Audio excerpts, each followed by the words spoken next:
Voilà ho. Waya pion re share we na mwega kebe subscribe we na mweve. Waya pion re share kebe subscribe. We na ga e me na tana na ga e no gba hu ta mo ya kebe subscribe na mweve. Yo boyo na re e me no kan edona. On your subscribe. Ayi go well. Ayi go gbon. Ya pion no gbon ni we yo. O we say.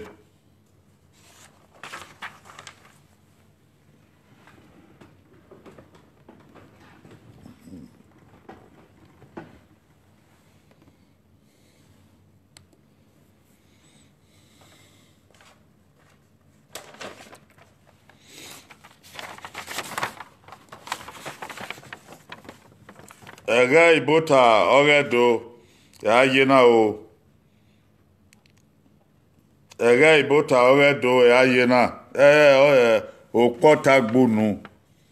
Opota gbunu. Ega ibota oredo ya yena. Wabokian o.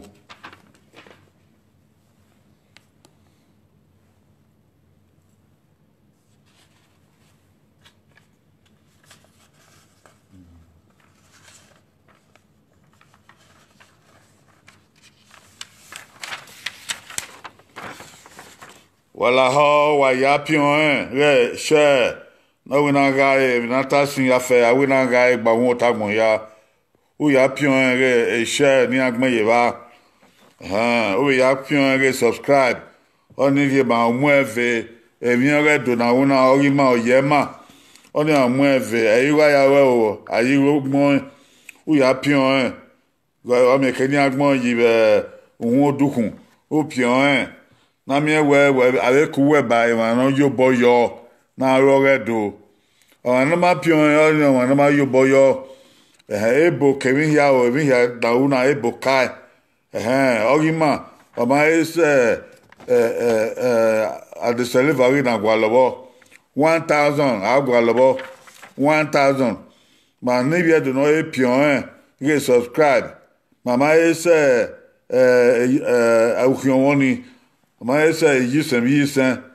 wala wa ya pion re evena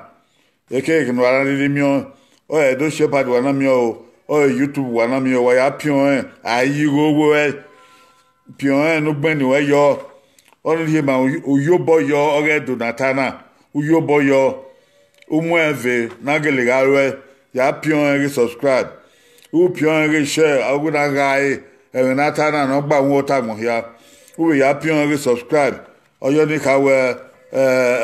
uyo boyo me re do natana no ma na gele ga we la ho e bu na gwalebo 1000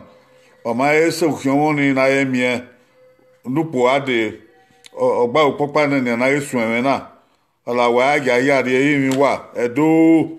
wa pion ne be ka mi we ka mo twen ka mo se we ni ya pion bi ba no na bo aya pion de ni agwalabo gbon ni we yo ebe me kina la ese ni ogi ma be abun no ge do be awon yen wa ge bodo mi ma mu ma ere emi na una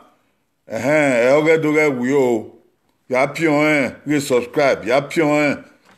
la ho ku we ki wo ke twen ko bu kan wen ko da fun kan mi an ni ya pion no abun agwale 1000 bo 1000 ma mi on no po ade la ya pion re subscribe ya pion mi wa o ko yo do obe wa o opota gbunu e mare ogia nerun na ya sun usanira ko mo ka go no wa usalo ba no kia de na mane do mare ma do te me ore bo ma do ro ebe na ya zedo he ma do ro ebe na ya gmen do he la wo ri enwan ni ma ni ma we no hu la ho ra me gebo ebo ya bunre ge ye sensen no ma me no de mu la ho e tin be nwa be ge wed ma lo ye mi na gera no gba ma na do we mu so be ma ho e ge do wi wa o salobua e ge do de di e ki salobua la ho di yo bo ma emi ana do na wo me la wo Edi Jésus Christ no nyama isa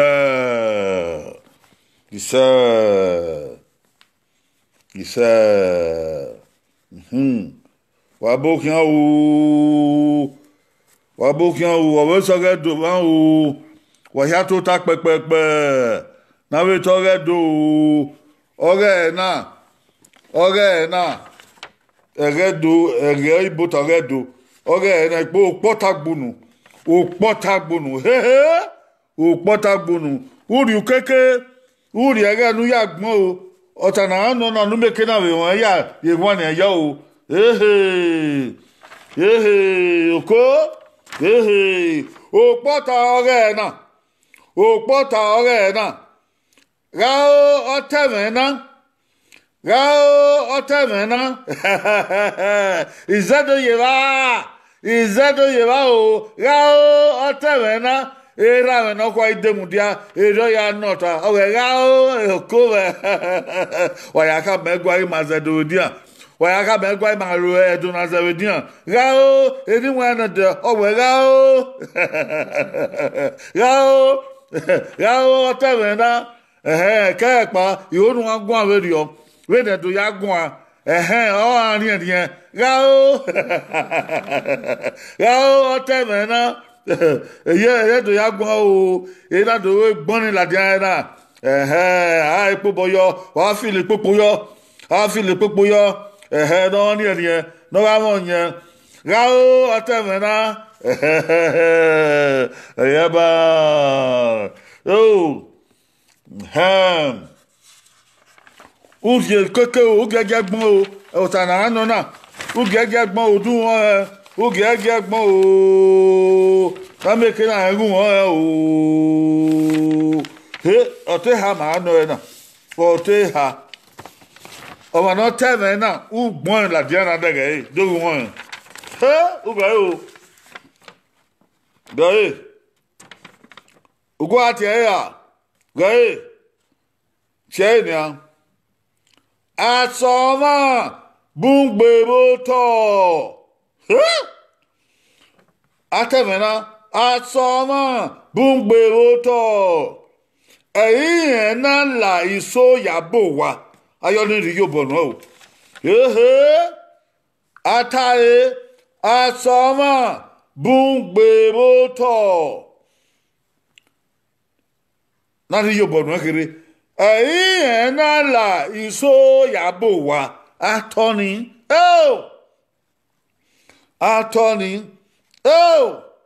gege o gbon nu mo la dan dere wa hiare ba wabo kian o ide wa no saka yo sa wo wa kari eye won yo de yo ni ka dabi ye yo wa hiare ba oba aye de yo wa hiareba osa adosa kumbo wa de wana yo gata mena atoma bungbeboto owe yin na la iso yabo wa oko abedi yo bodu wa na ata na o no ta we mai dege ba u dege ba owe yin na la iso yabo wa Rosemary uguleku abokian o gavana me atai asoma bungbeboto ataveni asoma bungbeboto owe na la iso yabo wa oko atai amami no okian o amami no okian o among yi o sayawe agege o asoma bungbeboto aitai okon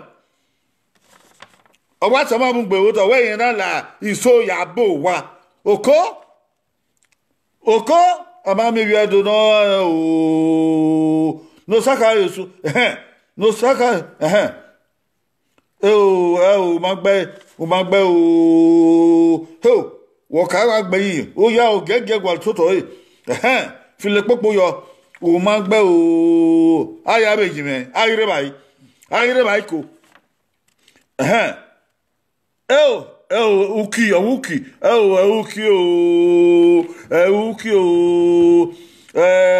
no ka we idu uki o atoma bungbe woto owe yen na la iso yabo wa oko meri edos do go mare bo agita mana o ado Agitemena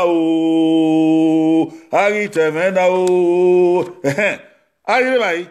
ayire going I go to going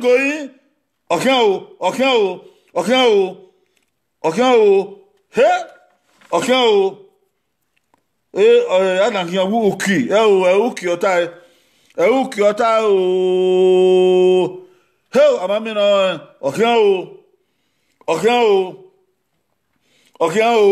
atoma bungbe boto owe yin na la iso yabo wa okomen obiado watai oba amami no going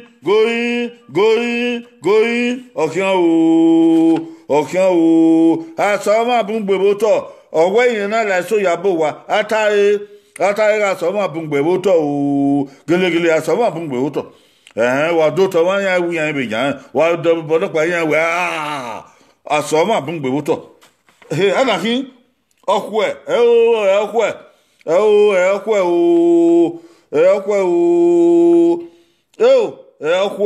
uki idu anakin owe Jesu Jesu ta anakin onwe ta o asoma bungbe boto na la so yabo wa o goyi amami no gone ago yota o wa so ma bungbe boto na la so yabo wa rudaga yago wa ga iso wa son no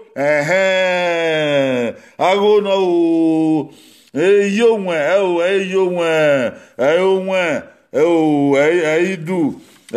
uki ta o wa so ma bungbe boto o na la so yabo wa apoboyo o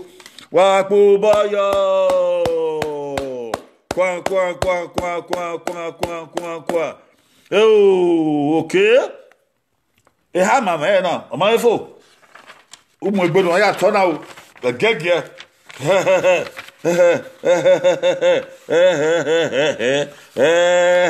umu egbenu ya ta o gege o obungbe o rien gbe ore de na de no ahia wa ahia won te dan kataban ahia me yeye wa rere agbon Jesu abo rere agbon o rere agbon gona ọmọ náà rí yẹn kó ìyẹn sí ẹ̀mẹ́ ná atọ́ni ìyẹn sí ẹ̀mẹ́ náà rí yẹn yèkè òkó mẹ́ ọmọ náà rí yẹn kó ìyẹn sí ẹ̀mẹ́ ná ìyẹn sí ẹ̀mẹ́ náà rí yẹn yèkè atọ́ni dẹ́bi àgbo àtọ́wágbó gbẹ̀rẹ̀ náà no sáwùsá. No sausa. No sausa. Ugbe. No sausa gbe o. Atana, owo mo no ri yen ko yen si eme na, yen si ene no ri yen yeke. No sausa ogbe ne o. Ogbe. Ogbe. Divine brace. Ya bokan. O ya gege o. Eme no ri yen ko yen si eme na. ọmọ no ri yẹn ko yes yemena yes ye na no ri yẹn yeke ataye o sayawe ugbe magwa gbon so sokun gbe won ayire bayi divine praise o magbe Jesu abo ugbe Jesu abo ugbe no saka o sa ugbe ugbe wa no tayi ba ya ita mu gwa ba divine praise eba Constance Oyawo ugbe going going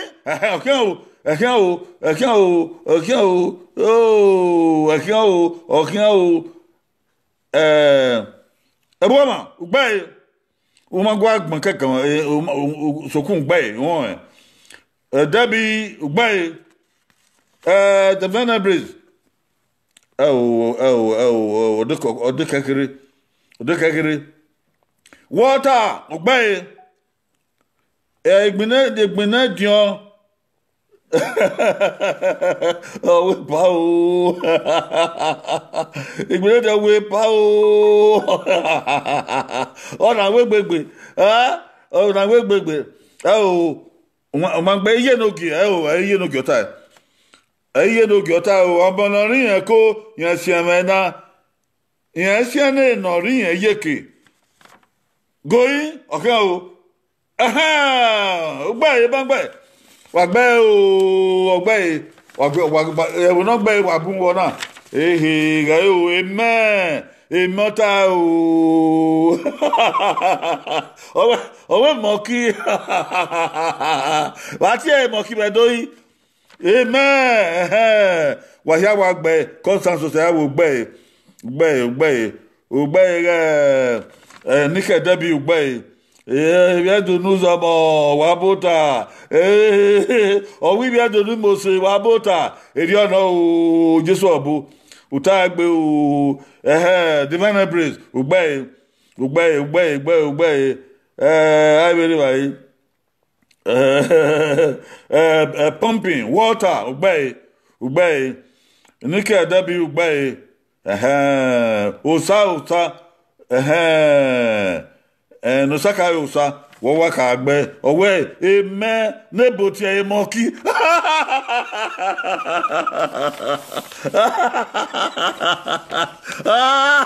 eme neboti e moki ugbe o no sa osa wa zedo wa we gbedo we se okay wa ya no gbe akubo ni aya o wa fi le popo yo wa fi le popo ya o amen o dage me na ya igbe me aspele emi eni amen ami eni ami eni ona ya amen amen ona ya ami eni amen amen neboti ai moki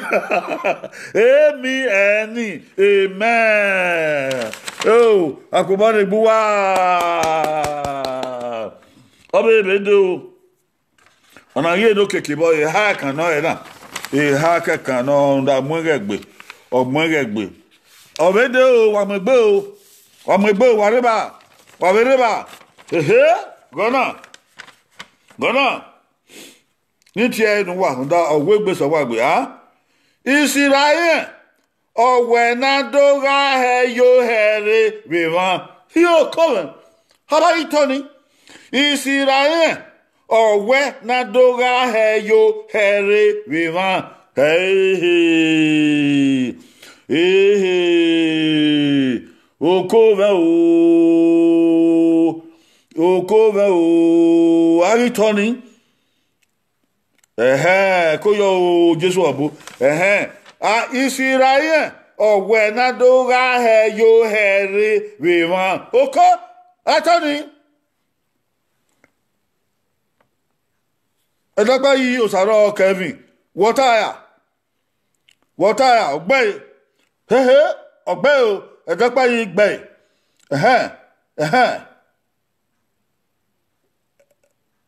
Okay,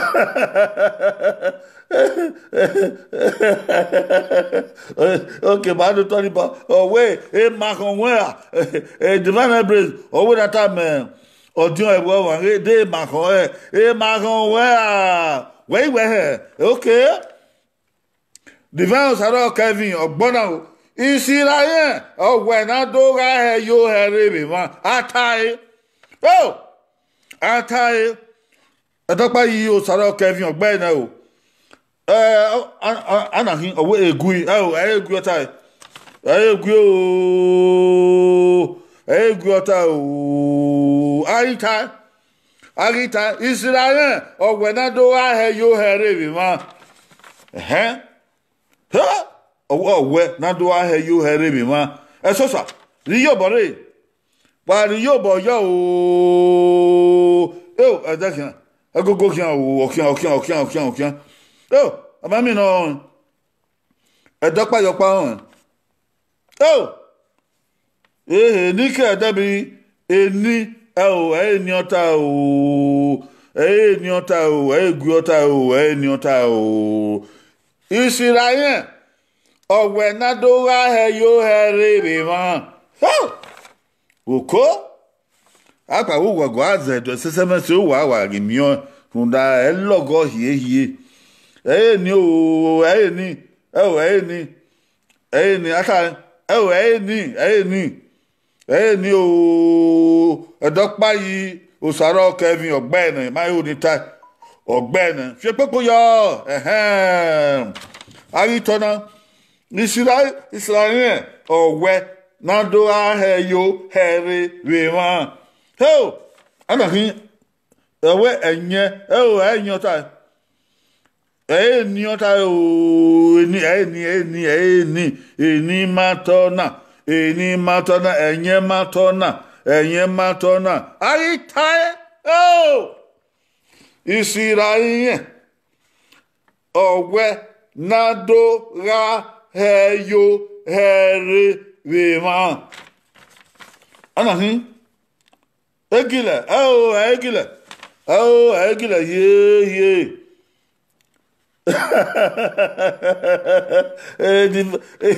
where lovers of women obiana mi ko ye eyota o obiana mi ko yota o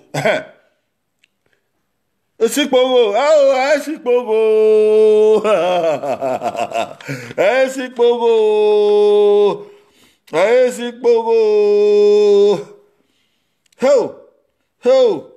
Ho.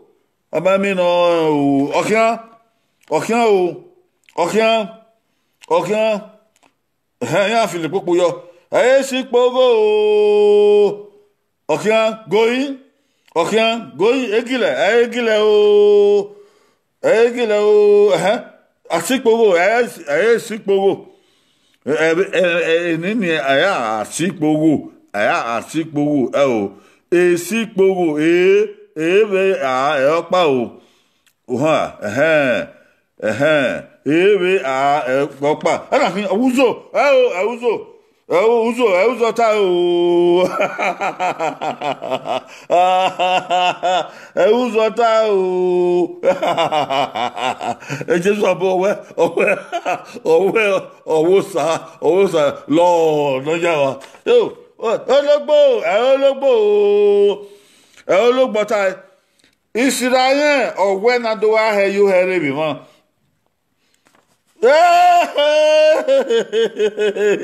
Owo somole okowe oriwaya o somole o e divine praise owe that this one hard o ogele hard o okay going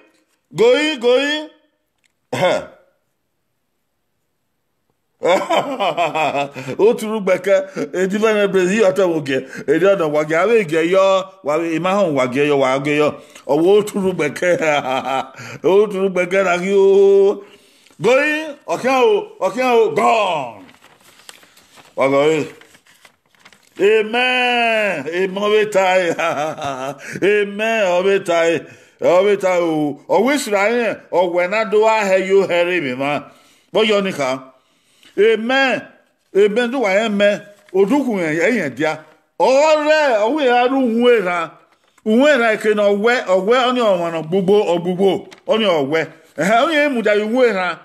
owe ke ni eye ba abe owe onwa gbogbo ona do ahe yo here mi ma bo yo nika owo we iton le ran ya gboto ne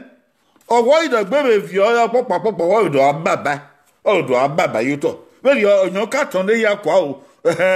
yo ka yere gin ya o owo e we na do gbe fi ari opopa odo ababa yuto odo gbe do ababa yuto mami e meta ya apobo ne me apobo ne o ona edopa yo pa wa gbe edopa yo soro Kevin wo ga pobo ne edopa yo kwa wa fi le popo yo o edopa yi obiedu no obiedu o ama o wa ri yo bo ni ma na so gba fi angbo e o eda ede ma do mu igo ye me na a mu go yo e mo ya fe no ta se ma do ayigo ni an wala ho wa ya pion re share kebe subscribe wala ho imi wa ya pion re share kebe subscribe ebo wi agwale 1000 we subscribe oge do no ere ba o ma ese eji okwon ma esu kwon 1000 oge do no reba emi wa ya pion re subscribe no ge do ge kodieke na ebo ge do ku mama wala ho wa ya pion we subscribe wa ya pion o we ni we pion we na we kan one pion we na wa we pion we no si we pion no make it says 1000 no po ade o ma yesa at telefoni wala ho wa ya ri o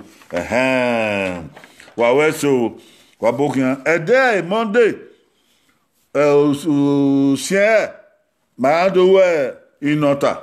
be ni ka mu wa inota no de Monday o ilobie borome ilawe orome matana ilobie orome ba lobie he borome odoba me ya lobie he nani yan na lobie kegbe wa ya ka yan ya lobie kegbe he bo ke ki don waje he igba va ma ata I fen yeva I talk ba be dimode no de na aya te no ka be dimode no ka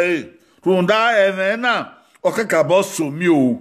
evena ri lobie okaka bosso mi ebani oro me kwaji ebani o salo bana di oro me kugbe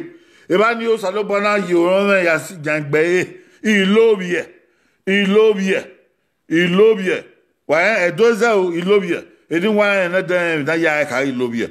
eke no ga okuabo oku odowa me na lobie ni na ru emi odowa me ne rien de so eba ni o molare eba o molare igbe ho ama wa na o wa ya fe ya ti e ma re ti ni wa re ti bi e ka re ti gba ma re ni ado da ho Edimode ye va